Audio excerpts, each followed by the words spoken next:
রাজধানীর science lab মোড়ে সংঘর্ষে জড়িয়েছে ঢাকা সিটি কলেজ ও ঢাকা কলেজের শিক্ষার্থীরা। মঙ্গলবার সকাল 11টার দিকে সংঘর্ষ এবং ধাওয়া পাল্টা ধাওয়ার সূত্রপাত হয়। এ সময় উভয় কলেজের শিক্ষার্থীদের পাল্টাপাল্টি ইট পাটকেল নিক্ষেপ করতে দেখা গেছে। খোঁজ নিয়ে জানা গেছে, ফেসবুকে পোস্ট দেওয়াকে কেন্দ্র করে শিক্ষার্থীরা সংঘর্ষে জড়িয়েছে। তথ্য অনুযায়ী গত পরশুদিন সায়েন্স ল্যাব এলাকায় একটি বাসে বাগবিতান্ডা জেলে ঢাকা কলেজের উচ্চ মাধ্যমিকের এক শিক্ষার্থীর আইডি কার্ড নিয়ে নেয় সিটি কলেজের শিক্ষার্থীরা। সেই ঘটনা ফেসবুকে পোস্ট করেন ঢাকা কলেজের এক শিক্ষার্থী। সেটিকে কেন্দ্র করে আজ দুই পক্ষের উচ্চ মাধ্যমিকের শিক্ষার্থীদের মধ্যে পাল্টা ধাওয়া এবং ধাওয়ার ঘটনা ঘটে।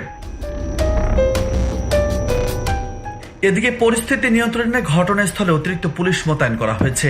ডিএমপি রমনা বিভাগের সহকারী পুলিশ কমিশনার তারিক লতিফ বলেছেন, ফেসবুকে লেখালেখিকে কেন্দ্র করে এই ঘটনা ঘটেছে। তবে এখন দুই কলেজের শিক্ষার্থীরা শান্ত রয়েছে, পরিস্থিতি স্বাভাবিক রয়েছে।